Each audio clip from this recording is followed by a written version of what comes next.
Will AI improve our lives or exterminate the species? What would it take to abolish poverty? Are you eating enough fermented foods? These are some of the questions we've tackled recently on The Next Big Idea. I'm Rufus Griscom, and every week I sit down with the world's leading thinkers for in-depth conversations that will help you live, work, and play smarter. Follow The Next Big Idea wherever you get your podcasts. Did you know that small and medium businesses make up 98% of the global economy, but most B2B marketers still treat them as a one-size-fits-all? LinkedIn's Meet the SMB report reveals why that's a missed opportunity and how you can reach these fast-moving decision makers effectively. Learn more at linkedin.com/meet-the-SMB. Hello, my friends. I know it's been a while. I'm sorry for the delay. I've been working really hard getting things together for the online course and the May workshops, but now everything is taken care of and we will be back to our regular weekly programming. And without further ado, let's jump into the episode. Hello and welcome to another exciting episode of Negotiate Anything. I'm Kwame Christian. I'm a business lawyer by trade, but my passion lies in teaching you the keys of persuasion and conflict resolution. My goal is to empower you to engage in these conversations confidently and effectively by not only sharing what works, but by also uncovering why these techniques work through revealing the psychological principles that lie behind persuasion.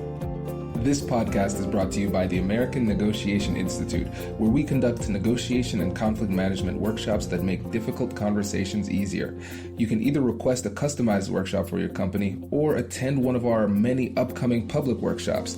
In May, we're going to have workshops in Columbus, Miami, and Los Angeles. Visit our website or check out the description of this episode to learn more. Our guest today is Marybeth Storjohann. She is the founder of Workable Wealth and is an author, financial planner, and accountability coach working to help clients in their 20s through 40s across the country make smart, educated choices with their money. Today we had Marybeth on the show to talk about how she influences and persuades her clients to make those smart, educated choices with their money. I know you're going to get a lot out of this one, so without further ado, let's jump into the interview. Marybeth, thanks for joining us today. Thanks for having me, Kwame. No, it's my pleasure. It's great to have another financial mind on the podcast.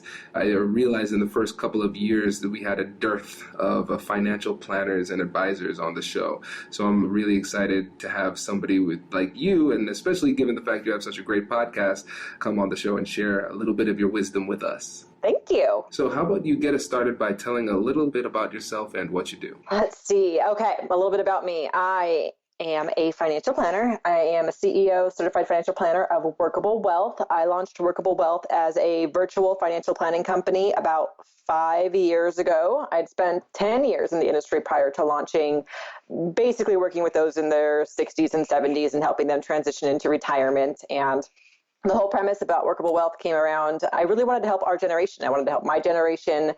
I felt like there was such a need for unbiased advice, and there wasn't really a way for me to do it in the industry at the time. When I was launching Workable Wealth, the general consensus from the financial services industry was that millennials didn't want the advice. Mm-hmm. And so I said, let me show you. and my husband was in the Navy at the time. We decided while he was floating in the middle of an ocean, deployed that over email that I would leave my job and launch this firm. And so that's kind of how that started. I also have 2 little kids. The company has evolved over time. I have clients all over the country. We do comprehensive financial planning. We have a team of 3 of us right now. And yeah, I work with a lot of women, entrepreneurs, young families, military clientele as well, because my husband was former military. I just know that language and live in San Diego and have been blessed to be able to do the podcast, book, and there's a lot of media stuff that's come along too, just because, hey, people do want advice from this generation. So that's a win. Fantastic. That is exciting. And one of the things that I wanted to talk to you about was persuasion when it comes to your clients. Because for me as an attorney, when I was practicing, I was really surprised to find out that I spent most of my time negotiating with clients more so than opposing counsel. And that caught me off guard. So I'm really interested in digging into the psychology of persuasion within your industry. So what would you say are the 3 things that you like to keep in mind when it comes to persuading your clients? So I know we talked about this a little bit beforehand, and now that I'm thinking about it, there's 2 different types of persuasion. There's the persuasion of, I guess, 2 sets. One, I'm persuading them to work with me, right? So there's that persuasion that I do there. Once we're engaged, there's just like the one mindset. It comes in like 2 phases. So the persuasion, the few things that I'm focusing on when I'm first selling them on the process of, hey, you need financial planning, here's the value, and here's why you need to make these changes.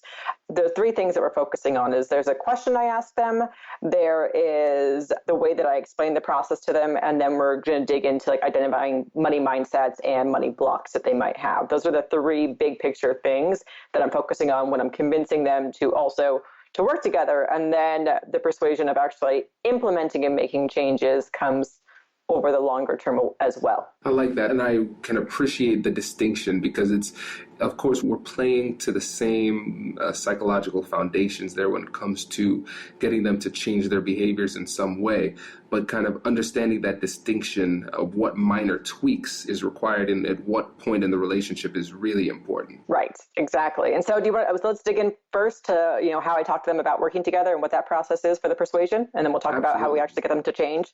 So the interesting thing that I have found within the financial planning industry, and I'm sure if you've had other financial advisors on here, the sales, and I use finger quotes, the sales process, the persuasion process of engaging new clients, what I have been taught in the books that I have read, there are a variety of different ways to go about it. And I'm constantly coached and advised on different things to do, but I've actually found that my process works out pretty well with the age group and the target market that I have. So my target market is, we're talking 30, 40 something. The women in the relationship are the ones who are mostly coming to me in the first place. They're either the breadwinners or they manage the household finances. And so I have found that this process actually works quite well with them and getting them to work together. And so it starts with, I lay out, I do a 30-minute consultation call. They book a call at a time that's convenient for them. So number 1, take down the barrier there. It's easy to schedule online, so no back and forth through email. Once we get on the call, I basically kick off the call with saying exactly what they can expect. We're going to spend 15 to 20 minutes up front talking about you. I'll spend 10 minutes talking about me. I'll wrap up with at least one thing that you can do to improve your situation, whether or not we're fit to work together. So right there, I say what I'm going to do, and then I do what I say. That's basically it. And then from there, I let them talk. I let them spend 15 to 20 minutes talking, and it's about, and I ask some pointed questions about finances and account values and goals and things that are stressing them out. And when they're done talking, before I transition into how I work, I ask the following question. And this is step 1 of the persuasion. I ask the question, if we were talking 3 years from today, what would have had to happen personally, professionally, and financially in order for you to be happy with the progress that you've made? And then I shut up. And I tell them, especially if both sides of the couple are on the phone, I say, you each get to answer. Either one of you can go first. And then it's usually you go first, or you go first. Mm-hmm. And so they answer, and it provides some insight because we're spending time talking about things that might be stressing them out, or we're talking about numbers and account values. But when you talk about the personal, the professional, the financial, I usually get some additional information that they had not shared, that a business they want to launch a business, they want to pay off a mortgage, they want to move, they want to be able to spend more time with their family, they want to get a promotion at work, whatever it is, the financial, personal, and professional, that's coming out. That's kind of like a brain dump of the things that are on their mind for the more immediate future. So then I know with that information, I also repeat it back to them. And I ask, is there anything else you'd like to add? And so I give them each a chance to answer the questions. And then from there, I'm able to launch into the framework. And that step 2 is laying the framework and discussing the accountability. And so I share a very detailed version of our process. And so I have found a lot of people are like, oh, just focus fully on like what brings you in here and spend 30 minutes digging into their pain points. And like, that just, I can do that, but like nobody's got time for that in this generation, and they have questions looming about everything else going on. And so the benefit that I have is that I do comprehensive financial planning. I'm talking to you about your, if you're an entrepreneur, I'm talking about your business as well. If we're talking about investments, we're talking about retirement, we're talking about college savings. So we're going to talk about it all. And my clients, people who do find me, who I want to work with, know that, and they need that. They have questions kind of floating around about everything. And a lot of people are moving in the right direction. They just don't have a wrap around it where they actually have a clear-cut strategy that's propelling them forward. So that's where, once I have the answers to that 3-year question, I go into, here is our exact process. And without giving you like the whole detail of all of that.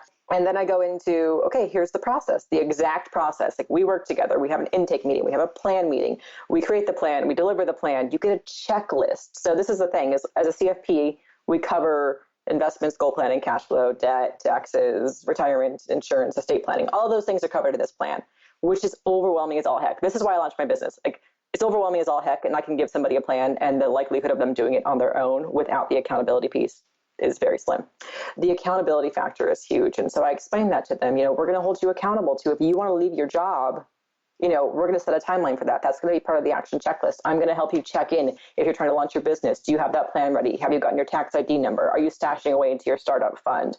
If, saving for college is important, have you started that 529 plan? And so going back to that the answer to that 3-year question, as part of the process, I can explain to them that, we're going to craft this plan and it's going to answer all of those questions and then some. And when they're ready to make these transitions and changes, we're going to have prepared them. They're going to feel even more empowered going into it, because instead of scrambling or guessing or hoping and wishing that things work out, like they're going to know that they've done exactly what they could to prepare themselves in the best way. So the accountability part of what we do is a big persuasion point for my clients. A lot of these people, there's this whole like news segment that goes around saying millennials are like 30-year-olds and 40-year-olds. People are scared of the stock market, or scared to invest, and are scared of things. And I have found that a lot of people are just uneducated with their money. They're not scared of taking action. They just don't know how to take action. The step 2 is the laying the framework and the accountability. And then number 3 is where we kind of dive into the money mindsets. So should I jump into that side too? Jump into it, and then we'll circle back and hit everything. Okay, perfect. So the money scripts and money mindset, money scripts, and so they kind of go together. So money scripts are basically your unconscious transgenerational beliefs around money. So these things are developed during childhood, and they actually drive our adult behaviors. So for example, part of my story is that I grew up in a family that lived paycheck to paycheck. We're full Italian. I say we talked loudly about money as I grew up, which means, yeah. So there's a lot of loudness around finances, and I grew up with there was like a scarcity mindset there. So therefore, even as a financial planner, I talk openly that, that's my fear, is it's called like bag lady syndrome. They'll all end up, on the streets, like living out of bag and running out of money. Mm-hmm. So therefore, I have tendencies to, hoard cash in different places, or keep money in like different accounts, because like that's the thing I do. So depending on how you are exposed to finances while you were growing up, like did you get an allowance? Did just your dad pay for everything? Did you have to ask for things? Were you automatically just given things? Did parents fight about money? Did people avoid money talks altogether? Those things, how we're exposed to finances, those things that we saw, we actually carry those beliefs with us, and they actually translate to some of our adult actions. So we start to dig into that a little bit as well, and understanding the mindset and the behaviors. There's a lot of people when we're doing these calls, there's a lot of guilt and fear and anxiety around money, especially with women. I work with a lot of women.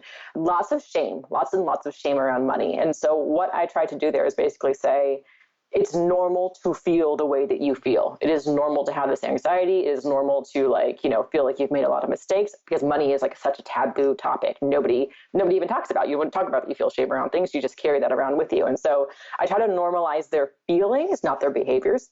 I try to normalize their feelings and let them know, like, hey, you're making the great first step, or hey, you're doing things great as it is. Like I said, you're moving in the right direction. We just need to actually put a better strategy in place so that you can actually see real progress along the way and not feel like you're just making little steps. And so there's lots of different money mindsets that we can dig into, but addressing those money scripts and some of the money mindsets that will have come up throughout that conversation is how we wrap it up. That's step number 3. And then it's, are you ready to move forward, or should I send you a follow-up email and let you think about it? That's basically how it goes. Hey everyone, I just wanted to pop in and remind you that we have negotiation and conflict management workshops coming up in Columbus, Miami, and Los Angeles. And now, back to the show. Small and medium businesses don't have time to waste, and neither do marketers trying to reach them. On LinkedIn, more SMB decision makers are actively looking for new solutions to help them grow, whether it's software or financial services. Our Meet the SMB report breaks down how these businesses buy and what really influences their choices. Learn more at linkedin.com/meet-the-SMB. That's linkedin.com/meet-the-SMB. This is great, and I'm really excited to dig deeply into this because I think there are some points of brilliance that some of the listeners might have missed. So I'd like to dig into a few of these areas. The first one is the elimination of barriers. This is something that you mentioned at the beginning when it came to scheduling, but I think it's incredibly important. Whenever we are trying to get somebody to take an action, there's going to be a part of their brain that is coming up with numerous reasons not to change their behavior and take that action. And every little barrier that is in place, they'll use that as an excuse not to take action. And so early on in the conversation, you said that when it comes to scheduling, we do it online because oftentimes we're dealing with millennials who are dual income earners. So we have to get two schedules on the same at the same time. So that's difficult. And so you just say, all right, we're not going to meet in person. We're going to meet online. And with regard to scheduling, you don't go back and forth with emailing, which could take days or weeks, depending on who you're dealing with. Yes. You simply send them the schedule, which gives them more control. And when it comes to the decision-making process and the alleviation of anxiety, the perception of control is critical. And you are giving it to them early in a way that eliminates barriers, which increases the likelihood of you getting that meeting. So before we even get into the rest of the persuasive tools, the way that you even get them to the meeting is in itself persuasive. Exactly. I made that switch early on in my business. I think probably 6 to 12 months in, I switched to the online scheduler and my lead conversion went way up. I mean, just in terms of the emails back and forth, I saw what a hassle it was. And the minute I set that up, the bookings, they skyrocketed it. And people, and it takes down that barrier. And you wonder if people cancel a lot, and they don't. I mean, once it's booked, and I also have a small, short questionnaire where they can share a little bit about their financial details and what they're looking for. It's almost like a safe space where they can put it all out there, send it in and forget about it for a few weeks. It's, it's already all kind of laid on the table. So I can go into the meeting better prepared too, as opposed to saying, hey, please gather, the old school way in the industry is please gather your statements, come to our office, we'll shuffle through the papers together.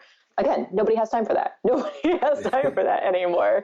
So this makes it so much easier. Absolutely. And I do the same thing with my emails with clients or connections. It's a lot easier for both people. And the one that I use is Calendly, Calendly. I know you use a different one. What's the one you use? I use Schedule Once, and I've started doing it that way because my practice has grown so much that Calendly doesn't give it, I love Calendly, it's so much prettier. It does not give it the option to request times. I believe Calendly, you just automatically book. And so Schedule Once allows somebody to request it, and then I still have to go in and approve it, or my assistant goes in to approve it. So there's a little bit more control. I like it. That's smart. Another thing that you mentioned is trust. You said it in passing, but I really wanted to dig into this one too, because you said, I tell them what we're going to do on the call, and then I do it. And that's so important because really when it comes down to trust, they're asking themselves, are you going to do what you say you're going to do? And if you do that, it increases trust. Think about it like an investment in your relationship bank account. But if you don't do it, it decreases trust. So you are making a withdrawal in the relationship bank account. And that simple practice of consistently showing up and doing what you said you're going to do, even in something that seems relatively minor, it is critically important when it comes to the relationship building process, especially in the early stages. And that foundation of a strong relationship puts you in a better position down the road to then convert them to a client when you are asking them to do something else or change their behavior. Exactly. That's exactly it. And then later on, you said that when you have the conversation, you ask the question and then you just listen, and which is great. But then you do the expert level listening where you then prove to them that you were listening. Because I know it's sometimes frustrating when you do such a good job of listening. You allocate so much cognitive energy toward listening effectively, and you understand it. But then the other person doesn't give you credit. It's like, well, I was listening, I really was, but they don't believe you. And so by taking the time to then repeat what they said back to them, you're adding points because they're saying, oh, Marybeth actually did listen to me. She's not just asking, these aren't just set up questions. She genuinely cares. And again, making deposits into the relationship bank account. And I think it's really smart that you have, if it's a couple, you have the husband and wife answer separately. I think I have an idea why, but I want you to answer it and then I'll add on.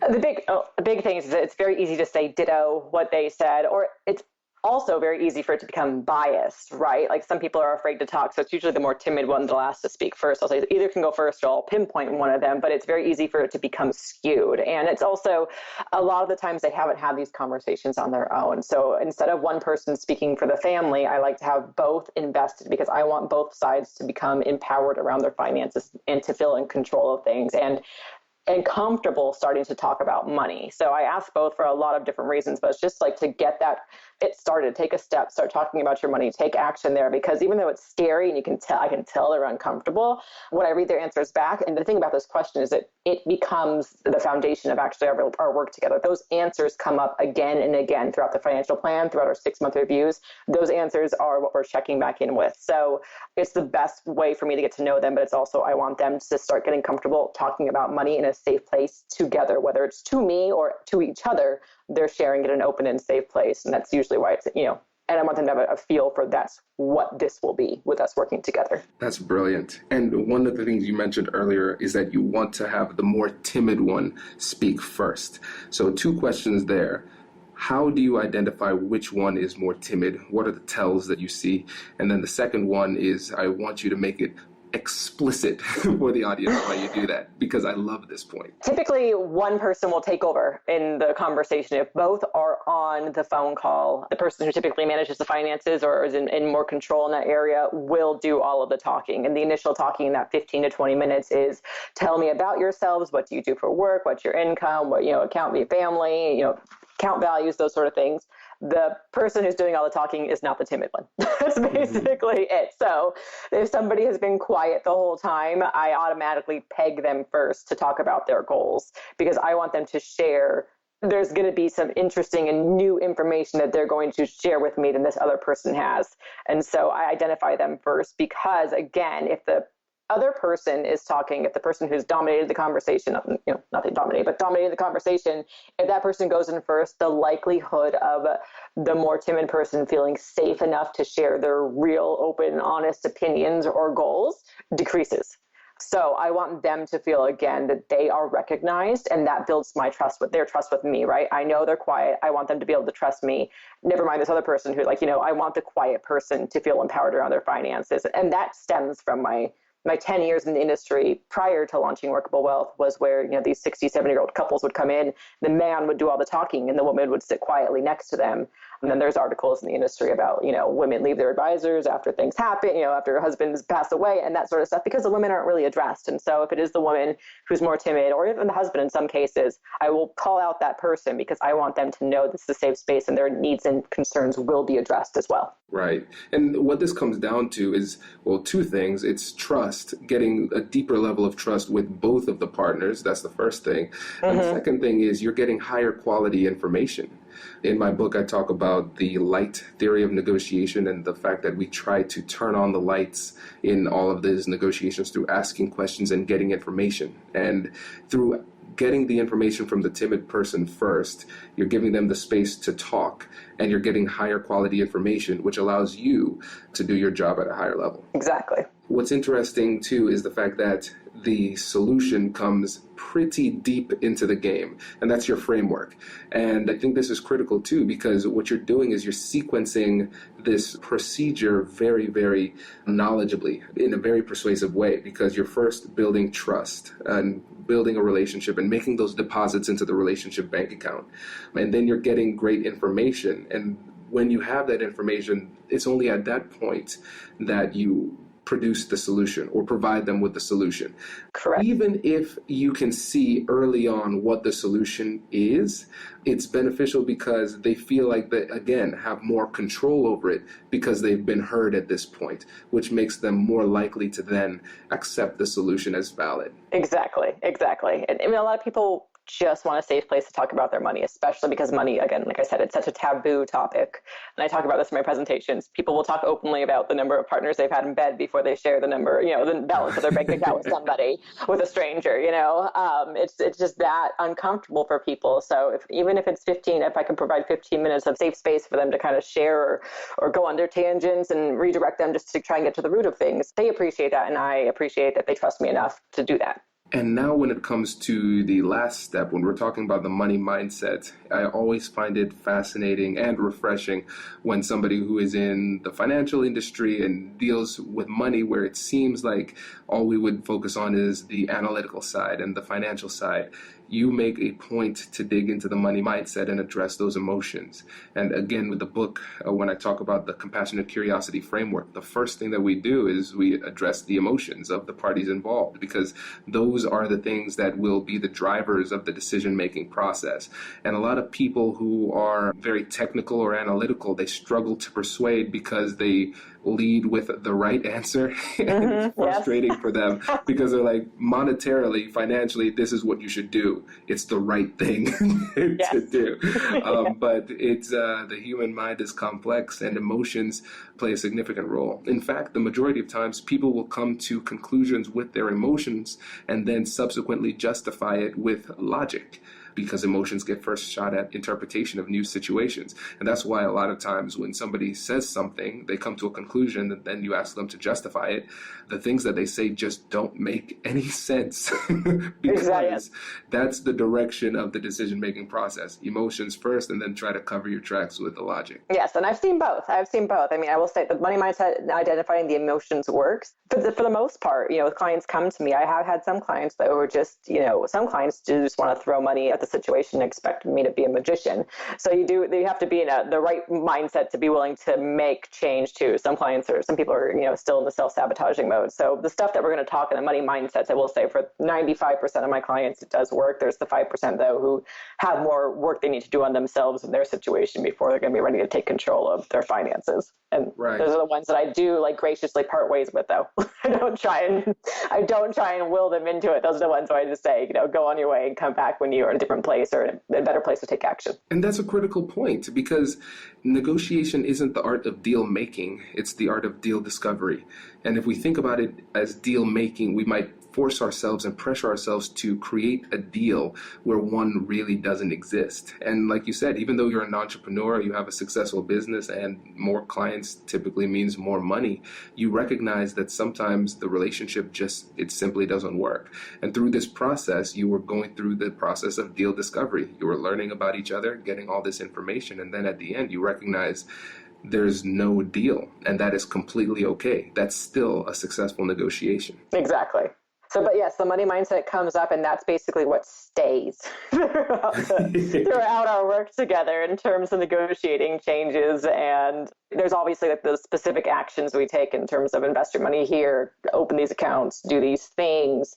But with the clientele that I work with, like I said, it's a lot of 30, 40 something women who, just successful breadwinning women, entrepreneurial women. So from what I found, there's a lot of anxiety, and number one barrier typically is there's never going to be enough. A lot of the clients, the issue that I say I have, a lot of my clients are very similar as well. I always joke that the high anxiety women come my way, and it's the mindset. They could be bringing in hundreds of thousands of dollars for their business, but there's still this fear that they're not doing something right, or that they're not going to have enough. And so it's a lot of do this strategy, and yes, you will be okay, or yes, you are okay, and just know we're doing these things so that you will be okay. Or there is a lot of emotions involved, and a lot of people just want to be told they're on the right track or they're doing the right thing. So basically say, I'll be your cheerleader. I'm tough love. I'll tell you, I'll cheerlead you on, but I'm going to tell you if you're screwing something up. So Right.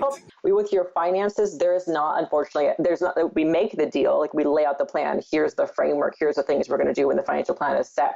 But even when we do these things, by the time they're all implemented, your life is going to have changed and we're going to add new items to the list very likely. It's an evolution. It's an ongoing process. And that's where the money mindset and the persuasion, with financial planning, it's a constant persuasion. If I am your advisor, it's a constant, like, here's what you should do and why. Like every 6 months we're checking in, like it's a constant conversation of like, here's why you need to do what's happening next. And sometimes it is negotiation because I can tell them what the numbers say, but I also know there's a happiness factor involved. And so I'm not going to say, make yourself miserable to save $20,000 if we know that you can at least save 15 and still enjoy yourself a little bit. Like there's got to be a balance because just like, when people crash diet, the likelihood of sustaining that is slim. So it's working on the mindset, letting people get comfortable, easing into things. And that's the persuasion with your money. I measure my clients' net worth growth every 6 months. So we started out a financial plan, and that's like the number, like what I say, we check in on it every 6 months to make sure it's going in the right direction. And that, the clients that I've had for 3, 4, 5 years,